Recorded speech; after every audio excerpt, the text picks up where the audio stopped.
예, 오늘은 이 말씀을 가지고 이제 라우디게아 뜨거운 열심을 내라라는 말씀으로 오늘 이제 이 7교회 설교를 마지막 말씀을 나누려고 합니다. 우리 한번 제목을 따라해 볼까요? 라우디게아 뜨거운 열심을 내라. 라우디게아 뜨거운 열심을 내라. 무슨 열심? 뜨거운 열심. 예. 사실은 이게 이중 플레이예요. 쉽게 말하면 역전압 이런 거예요. 열심 자체가 이 뜨거운 열자잖아요. 뜨거운 마음인데 거기에 또 뜨거운을 붙인 거죠. 역전압처럼. 사실은 그런데 어쨌든 그렇게 강조하고 싶은 마음입니다. 뜨거운 열심을 내라. 그래서 오늘은 이 우리가 쭉 봐왔던 소아시아 7교회를 향한 우리 주님의 편지 이 계시록 2장 3장을 우리가 쭉 살펴봤는데 오늘은 이제 드디어 마지막 7번째 교회인 라우디게아 교회를 향한 우리 주님의 편지를 함께 나누면서 오늘 우리에게 주시는 말씀은 무엇인가 함께 은혜를 받고자 합니다. 이 라우디게아 교회는요 7교회 가운데 이 지도를 보시면 이제 맨 오른쪽 밑에 이렇게 남쪽에 위치해 있죠. 왼쪽에 이제 에베소하고 이 직선으로 이렇게 동쪽에 위치한 그런 지역입니다. 그런데 이 라우디게아 교회는 뭘로 유명하냐면 책망받은 걸로 유명해요. 네. 책망만 받았어요. 이 7교회 가운데 나머지 교회들은 그래도 칭찬도 좀 있고 책망도 받은 교회들이 있는데 이 라우디게아는 안타깝게도 칭찬이 없습니다. 그리고 책망만 받았습니다. 그래서 오늘은 이 말씀은 특히 라우디게아 교회를 향한 주님의 말씀은 우리에게 굉장히 경고인 거예요. 경고로 우리는 받아들여야 될 줄 압니다. 이 라우디게아는 이 실크로드 상에 있었다고요. 그래서 상업과 은행업 이런 것들이 번창을 했어요. 그리고 땅이 굉장히 기름졌다고 해요. 그래서 양들이 잘 자라는 그런 이제 풀들이 많았고, 그래서 목축업, 목양 이런 것들이 풍부했고요. 그래서 이제 자연히 농업도 발달했겠죠. 그래서 뭐 학자들마다 다 이제 의견이 분분한데 어떤 사람들은 이 라우디게아 교회가 가장 이 지역이 가장 번영한, 어떻게 보면 가장 부유한 그런 지역이었을 거다. 뭐 어떤 사람은 뭐 에베소라고 얘기도 하고 뭐 그런데 오늘 또 역시 우리 본문 읽은 것처럼 네가 부유하다라고 얘기한다 이런 얘기를 하는 걸 보면 역시 라우디게아도 굉장히 부유했던 것은 분명한 것 같아요. 그래서 굉장히 번영했던 그런 곳인데요. 지금의 터키의 이름이 현재 지명은 파무칼레라고 한대요. 파무칼레. 어려운데 이 파무칼레라고 하는 것이 이제 그림을 보시면 이렇게 굉장히 사진을 잘 찍어놨죠. 이렇게 이 고대 건축 유물만 좀 남아있는 그런 곳입니다. 이 파묵칼레라고 하는 말이 뭐냐면 파묵이라고 하는 말이 모카라는 뜻이래요. 그리고 칼레라고 하는 말은 성, 그러니까 이 캐슬 그래서 모카의 성이라는 그런 이름을 가진 그 현재 이름이 그런데 그곳이 이제 지금 라우디게아 지역의 이름인 거예요. 그래서 그만큼 그러니까 목화가 잘 자랐다라고 하는 게 뭐예요? 모직, 그렇죠? 면직 산업이 일찍부터 발달했다는 거죠. 그러니까 오늘 그래서 옷을 사라 이런 얘기들이 이 지역의 특징을 반영한 거예요. 그 다음에 또 오늘 본문에 보니까 예수님이 뭐라고 얘기하시냐면 그 18절을 보시면 금을 사서 부유하게 하고 흰 옷을 사서 입어 벌거벗은 수치를 보이지 않게 하고 안약을 사서 눈에 바르라 그러죠. 그러니까 이 안약이라는 말도 이 라우디게아에 또 유명한 게 뭐가 있냐면 이 안약이 유명했어요. 여러분 옛날에 이명래 고양이라고 아시나요? 그래서 뭔가가 이 종기가 나면 뭐 하여튼 웬만하면 다 치료됐던 것 같아요. 이명래 고양. 혹시 우리 다 기억하시죠? 이명래 고양. 그런 것처럼 고약 같은 거예요. 그래서 이 고약 같은 건데 그다음 우리 그림을 보시면 이렇게 파우더였던 것 같아요. 그래서 이게 2000년 전에 그 난파선에서 발견된 안약통인 거예요. 이 약간 검은 색깔을 띤 이 안약이 이게 이제 프리지안 파우더래요. 프리지안 파우더라는데 이게 이제 굉장히 유명했던 이 라오디게아 지역이었던 것 같아요. 그래서 눈병 치료로 널리 사용됐다 그러는데, 그러니까 지금 그렇게 안약이 유명한 너희가 사실은 영적으로 보면 눈을 못 뜬 소경과 같은 존재야 라고 예수님은 굉장히 역설적으로 그들이 유명한 그 안약을 너 발라야 돼, 이런 얘기를 하고 계신 거죠. 그래서 아까 이게 부유하다고 그랬잖아요. 그러니까 이제 금 얘기도 하는 거죠. 그런데 그 금은 예수님이 뭐라 그래요? 나에게서 나온 불로 연단한 금을 사라, 이런 얘기를 하시는 거죠.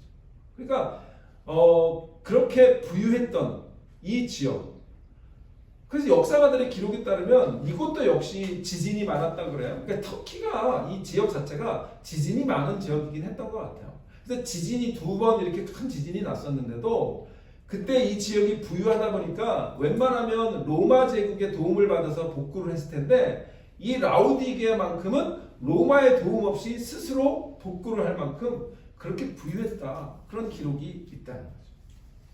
그러니까 오늘 얘기하는 것처럼 우리 17절에 보면 내가 말하기를 나는 부자요, 부유하여 부족한 것이 없다, 이렇게 얘기한다 라고 할 만큼 부유했다라는 얘기예요. 네. 그렇게 부유했던 것 같아요. 그런데 여기 또 이제 그렇게 모든 것이 풍요로웠는데 부족한 게 딱 하나 있었어요. 그게 뭐냐면 물이에요. 물이 부족했어요. 물이 이 산악 지역이니까 물이 없었던 것 같아요. 그러니까 뭐 강이 이렇게 흐르고 있었는데 그 강이 물이 그렇게 석회암이나 이런 것들 때문에 물이 깨끗하지가 않았다는 것 같아요. 그래서 이 물을 어디서 끌어들였냐면 그 북서쪽으로 쭉 9km 정도 가면 아까 얘기했던 그 파무칼레라고 하는 그 지역이 그 당시에는 이름이 히에라볼리라고 하는 지역이 있는데, 그다음 우리 그림 보시면요, 이렇게 온천이 있는 곳이 있어요. 그래서 지금도 터키에 가면 이 온천이 유명하다고 그래요. 네, 우리 가신 분 혹시 있는지 모르겠는데 저도 한번 보고 싶네요. 근데 이게 유명한 그 터키의 그런 온천인데 이 뜨거운 물이 나죠. 그 뜨거운 온천이 나는데 그게 그 라오디게아에서 나오는 게 아니라 거기서 한 10km 정도 떨어진 곳에서 그 물을 끌어들이고, 그 다음에 이제 다른 곳에 또 이제 있는 곳에서 물을 끌어들여서 이 흙으로 수로를 만든 거예요. 그 토관인데요. 이 흙으로 한 10km 정도 그 수로를 만들어서 라오디게아로 끌어들였다 그래요. 그러다 보니까 이 뜨거운 물이 오다가 어떻게 되죠? 미지근해진 거죠.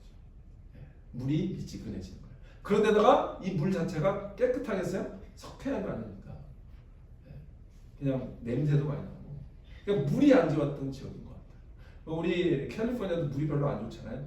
그래서 뭐 좀 오래 지나면 이 뭐가 계속 껴가지고 막히기도 하고 그런 거죠. 그래서 이 물이 안 좋으니까 이 물로 이 석회가 뒤섞여서 텁텁하고 메스껍고, 그러니까 예수님 오늘 말씀에서 뭐야? 내가 토해내 버리겠다. 뭐야? 물이 그렇게 토할 만큼의 그렇게 텁텁하고 메스꺼운 그러한 물이었다는 거예요.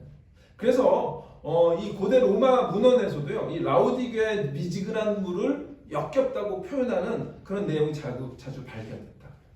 그러니까 어쨌든 이 라오디게아의 가장 큰 문제점은 물이었던 것 같아요. 미지근한 물, 맛이 없는 물, 프레시하지 않은 물. 그런 만큼 이 라오디게아는 영적으로도 이 미지근한 물과 같은 상태였다고 우리 주님은 진단하고 계시다. 그러니까 이 교회는 그 지역의 물처럼 주님을 향한 뜨거운 열망도 그냥 적당히, 헌신도 적당히, 마음도 적당히,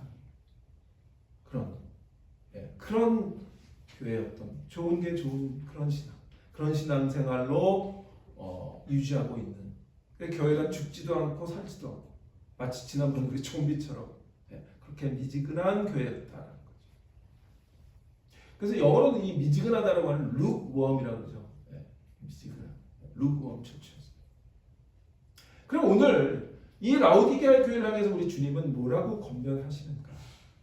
자, 이제 키워드를 통해서 계속 말씀의 제목을 삼는데 오늘은 이 19절에 있는 말씀입니다. 물은 내가 사랑하는 자를 책망하여 징계하노니 그러므로 내가 열심을 내라. 회개하라 이 말씀입니다. 그 중에 열심을 내라. 그런데 너희가 차갑지도 않고 뜨겁지도 않다라고 하는 그 말씀과 합해서 뜨거운 열심을 내라. 주님은 우리에게 그렇게 라오디게에게 말씀하시는 거라고 생각해서 오늘은 그 말씀 제목으로 삼았습니다. 뜨거운 열심을 내라.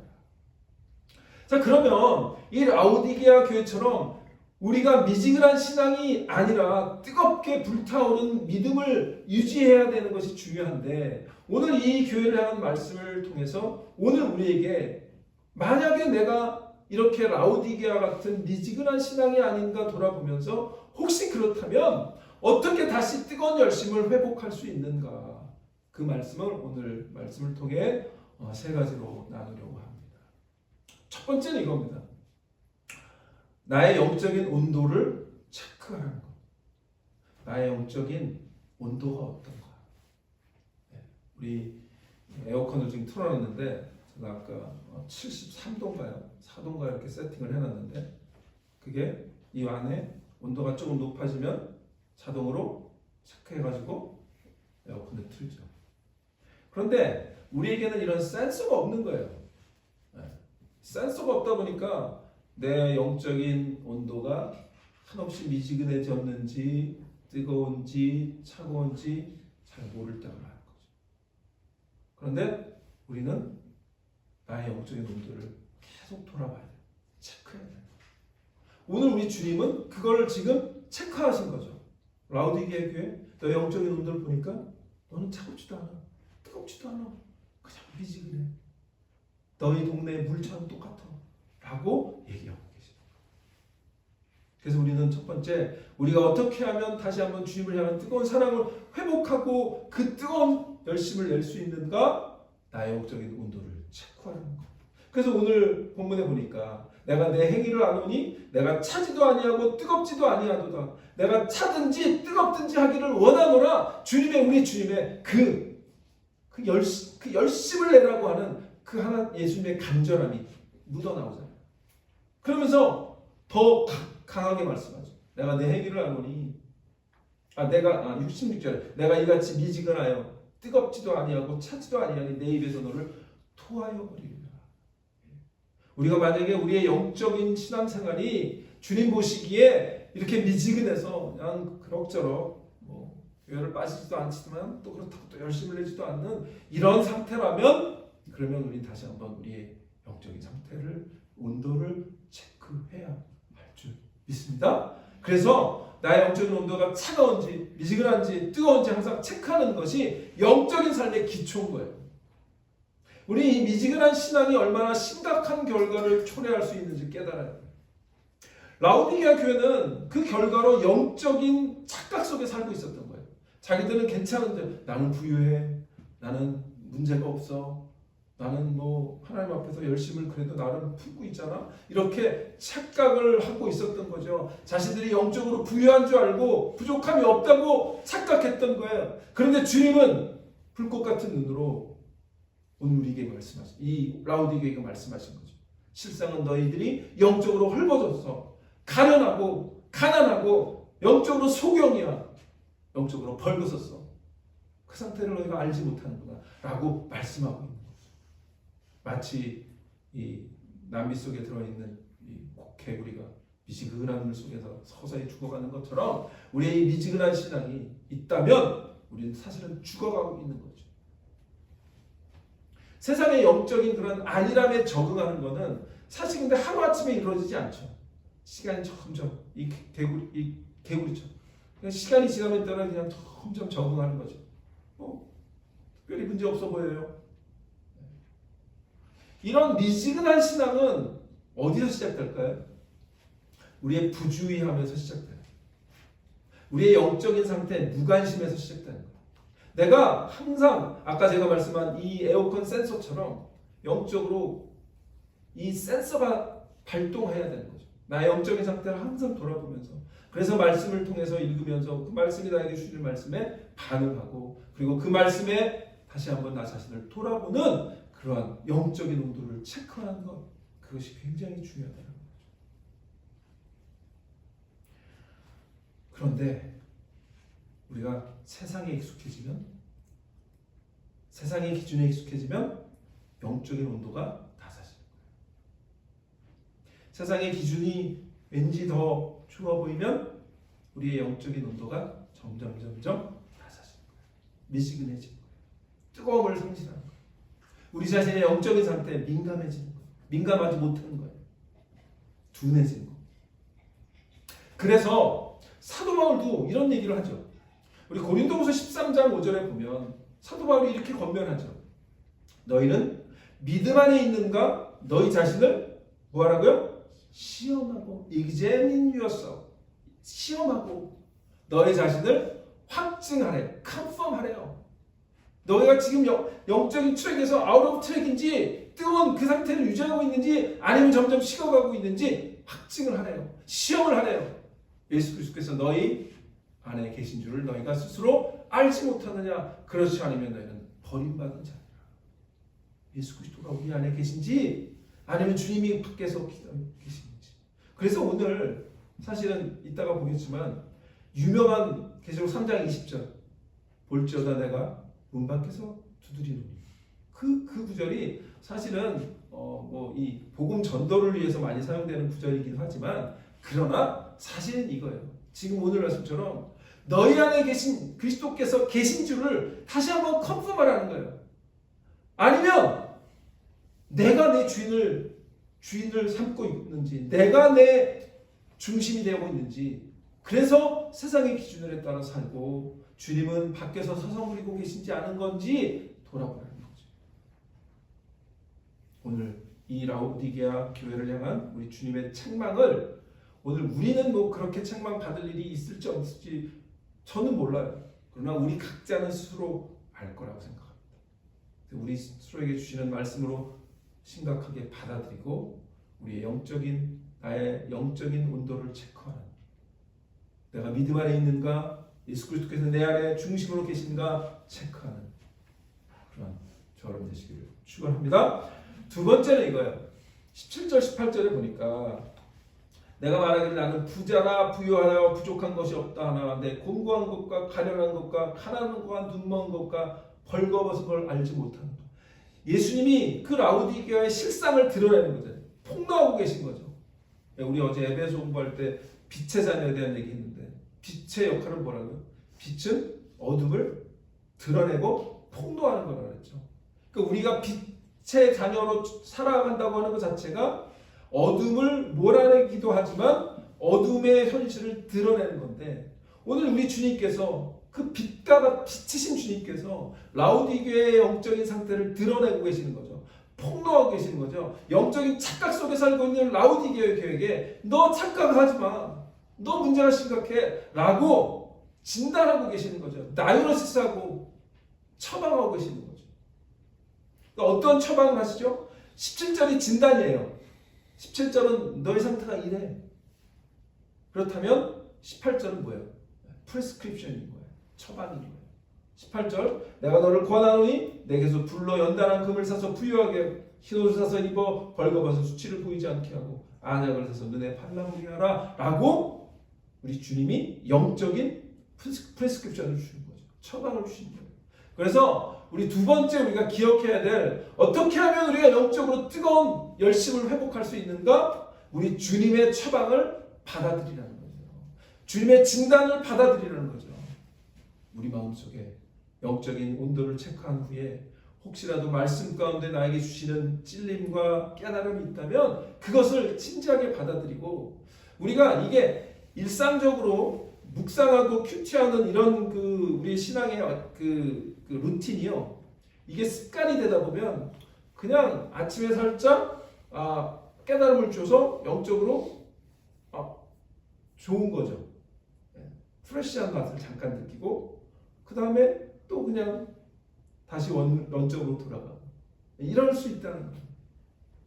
그런데 주님의 이 우리를 향한 진단과 처방을 우리가 말씀을 읽을 때 그 말씀을 더 시리어스하게 더 심각하게 그리고 더 주님의 말씀으로 진심으로 받아들여서 그 말씀을 순종하는 거죠.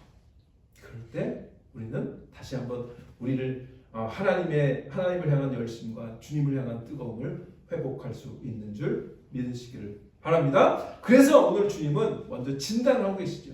너는 부자가 아니야. 너는 가난해. 넌 심각해. 너는 영적으로 미지근한 자야. 라고 하는 그 진단을 분명히 우리가 기억을 하고 18절에 나오는 주님의 그 권면, 이 권면과 이것은 처방이 단순한 권고가 아니라 영적인 상태를 완전히 낫게 해주시겠다는 우리 주님의 치유책인 거예요. 그 치유책을 우리가 받아들이지 않으면 점점점 그 상처가, 그 문제가 심각해지고 골병이 나는 거죠. 아까 제가 이명래 고약 얘기했지만 여러분 종기 다 나보셨잖아요. 이 종기라는 놈이 보통 심각한 게 아니거든요. 뽀드락지가 하나 딱 나왔는데 아무것도 아닌 것처럼 그냥 뒀다가는 수술도 해요. 그렇죠? 네.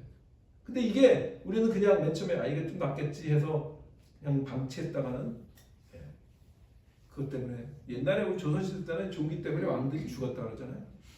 그 정도로 이게 아무것도 아닌 것 같지만 그게 우리의 영혼을 파괴시키고 죽일 수 있다는 거죠. 그래서 우리 주님이 긴급 처방을 해주시면 그 처방을 받아들이는 거죠. 오늘 그 주님의 처방을 우리 하나하나 보면 18절을 다시 봅니다. 내게서 불로 연단한 금을 사래요. 그냥 금이 아니라 불로 연단한 금이에요. 예수님은 우리에게 그런 불로 연단한 금을 주시기를 원하시는 분인 거예요. 그게 우리에게 영적으로 정말 주님 그 자신의 그 마음이에요. 그 마음을 우리가 받아들이기를 원하시는 거예요. 그래서 주님 자체를 소유하면 우리는 그 금을 소유하는 거죠. 보화를 소유하는 거예요. 금을 사서 부유하게 하는 거죠. 그 다음에 흰 옷, 그 아까 뭐예요? 그 양모, 흰 옷을 그쪽에는 그 양모 산업이 굉장히 유명했는데 그 흰 옷, 그 너희들은 흔한 그 흰 옷인데 주님은 지금 뭐 얘기하시는 거예요? 영적인 흰 옷. 주님 앞에 다시 한번 아까 우리 찬양 불렀던 것처럼 주의 보혈, 예수 그리스도의 보혈로 우리를 깨끗하게 하신 그 옷을 다시 한번 입으라라고 얘기를 하고 계시는 거죠. 그래서 우리의 영적인 수치를 가리고 그리고 안약을 사서 발라. 영적인 어둠, 영적인 소경, 영적인 그런 장님된 것을 주님이 주시는 그 안약을, 말씀의 안약을 바르고 다시 눈을 떠라라고 말씀하시는 줄 믿습니다. 우리 디사이플 교회가 이러한 주님의 처방을 받아들이는 그러한 교회가 되시기를 바랍니다. 그래서 우리 로마서 10장 12절 한번 보겠습니다. 로마서 10장 12절에 보면 뭐라고 예수님이 우리에게 또 말씀하시냐면 성경에 이르기를 누구든지 그를 믿는 자는 부끄러움을 당하지 아니하리로다 하니 유대인이나 헬라인이나 차별이 없음이라 한 분이신 주께서 모든 사람의 주가 되사 그를 부르는 모든 사람에게 부요하시도다. 금으로 이 불로 연단하는 금이신 예수 그리스도를 다시 한번 소유할 때 그것이 우리에게 우리의 영적인 상태를 다시 한번 회복시키는 영원한 치유책이고 가장 확실한 치유책이 되는 줄 믿습니다. 우리는 우리 스스로 부유한 것 같지만 주님이 없을 땐 가장 가난한 자예요. 그래서 예수님이 이 라오디게아 교회는 모든 것을 갖고 있었어요. 그런데 누구만 없었어요? 예수님만 문 밖에 계셨다. 우리도 그럴 수 있어요. 모든 걸 다 갖고 있지만 건물도 의리의리하고 재정도 빵빵하고 그럴 수 있어요. 그런데 예수님이 없으면 아무것도 아닌 거예요. 가장 가난한 자거든요. 예수 그리스도의 부유하심을 소유하는 디사이플 교회 되기를 축원합니다. 마지막으로요. 19절 20절에 보면 아까 우리가 봤던 그 말씀입니다. 우리 내가 사랑하는 자를 책망하여 징계하노니 그러므로 내가 열심을 내라 회개하라. 강력한 조건입니다. 그래서 우리가 다시 한번 주님의 말씀으로 돌아오고 뜨거운 열심을 내기 위해서는 마지막 세 번째는 주님을 향한 너의 열심을 키우라는 거예요. cultivate하는 거예요. 이 cultivate라고 하는 단어가 되게 여러 가지 의미가 있는데요. 이렇게 발전을 시켜라 또는 농업적으로는 이거를 막 어떤 농업을 이 식물을 잘 키워내라 이런 거예요. 그러니까 우리 마음속에 있는 그 주님을 향한 열정을 다시 회복시키기 위해서 있는 모든 노력을 다해라 그 얘기예요. 마치 농부가 어떤 씨앗을 뿌린 다음에 그 씨앗이 열매를 맺기 위해서 수많은 노력을 하죠. 물도 주고 기름도 하고 뭐 거름도 주고 그 다음에 뭐 여러 가지 뭐 약도 뿌리고 그렇죠. 그걸 한마디로 말하면 그게 cultivation, 그게 키우는 거예요. 우리 영적인 뜨거움은 열심은 이런 열심을 키워야 되는 거예요. 그래서 열심을 내라 라고 주님이 말씀하시죠. 그런데요, 이 19절을 보니까 우리가 놓치면 안 되는 말이 있어요. 이 라오디게아 교회는 비록 모든 것을 갖고 착각하고 우리 주님만 없었는데, 그래서 문 밖에 주님은 두드리고 계시는데, 그럼에도 불구하고 우리 주님이 뭐라고 얘기하세요? 19절에 무릇 내가 사랑하는 자를 책망한다. 나 같으면 주님은 안 보시고 있고 자기들끼리 신나가지고 착각하고 살면 사랑하지 못할 것 같은데, 우리 주님은 그럼에도 불구하고 뭐래요? 내가 사랑하는 자를 책망하며 징계한다. 얼마나 놀라운 은혜의 말씀인지 몰라요. 그래서요, 히브리서 12장에도 히브리서 기자가 이렇게 얘기하잖아요. 히브리서 기자가 또 아들에게 권하는 것 같이 너에게 권면하신 말씀도 잊었도다. 일렀을 때 내 아들아, 주의 징계하심을 경히 여기지 말며 그에게 꾸지람을 받을 때 낙심하지 말라. 주께서 그 사랑하시는 자를 징계하시고 그가 받아드시는 아들마다 채찍질하시리라 하였으니. 이게 오늘 우리의 주님의 마음이에요. 라오디게 교회는 얘는 문제가 심각해서 책망만 받았네 라고 우리가 라오디게 교회를 불쌍히 여길 게 아니라, 사실은 어떻게 보면 마치 누가복음에 나오는 그 탕자의 비유처럼 아버지가 그 모든 재산을 탕진하고 아버지를 떠나갔던 그 아들을 끝까지 기다리는 그 사랑으로 그 아들이 돌아오기를 바랬던 것처럼, 우리 주님은 오늘도 만약 우리가 주님과 관계없이 살고 있다면, 주님과 멀어졌다면 우리를 더 뜨거운 사랑으로 우리를 품으시고 우리에게 징계하시고 우리를 책망하시는 그 책망은 주님의 더 뜨거운 사랑의 표현인 줄 믿으시기 바랍니다. 오늘 그 말씀을 하고 계시는 거예요. 그래서 20절에 그렇게 초청하시는 거죠. 볼지어다 내가 문 밖에서 두드리노니 누구든지 내 음성을 듣고 문을 열면 내가 그에게로 들어가 그와 더불어 먹고 그는 나와 더불어 먹으리라. 우리 주님께서 오늘 우리 교회를 향해서 다시 한번 초청하실 때 우리는 주님의 그 초청을 받아들이는 거죠. 주님, 내가 주님을 다시 한번 우리의 마음에, 우리의 삶에, 나의 인생의 주인으로, 중심으로 모시기를 원합니다. 그러한 하나님 앞에 기도하는 그런 우리 모두가 되시기를 주님의 이름으로 축원합니다. 그래서 요한복음에 예수님이 우리가 너무나 잘 아는 포도 비유 하시잖아요. 포도나무 비유. 뭐라 그래요? 내 안에 거하라. 나도 너희 안에 거하리니 가지가 포도나무에 붙어있지 않으면 스스로 열매를 맺을 수 없음 같이 너희도 내 안에 있지 않으면 그러하리라. 우리가 주님 안에 붙어 있어야 돼요. 주님을 외롭게 하지 않는 그런 우리가 되어야 될 줄 믿습니다. 자, 제 말씀을 마칩니다. 오늘로 7교회를 향한 우리 주님의 편지 시리즈 설교를 마칩니다. 2000년 전에 이 소아시아 지역의 교회를 향한 편지는요, 오늘 우리에게 꼭 필요한 우리 주님의 권면이고 약속의 말씀이기 때문에 우리가 함께 8주 동안 살펴봤습니다. 라오디게아 교회는 미지근한 교회였습니다. 차지도 뜨겁지도 않아서 우리 주님께 오직 책망만 받은 그런 정말 어떻게 보면 심각한 교회였어요. 우리 주님은 그 교회가 미지근한 상태에서 다시 한번 주의 성령의 은혜로 뜨거운 마음이 준비되기를 원하셨어요. 그래서 주님은 사랑의 마음으로 그 교회를 징계하고 책망하고 엄한 말씀으로 오직 책망만 하셨어요. 우리가 살다 보면 그럴 수 있어요. 어떻게 보면 주님이 책망과 같은 징계와 같은 그런 날을 보낼 때가 있어요. 그것은 우리를 버리신 것이 아니라 오히려 우리를 향한 주님의 놀라운 사랑의 초청인 줄 믿습니다. 교회는요 항상 성령의 불이 꺼지지 않아야 돼요. 하나님의 성막에 불이 꺼지지 않도록 하나님께서 명령하셨거든요. 우리 레위기 6장 보겠습니다. 레위기 6장 보면 레위기 6장 12절 13절에 하나님은 모세에게 이렇게 명령하세요. 성막을 짓고 그 다음에 성막 안에 제단이 있는데 그 제단에 불을 꺼뜨리지 말라고 말씀하세요.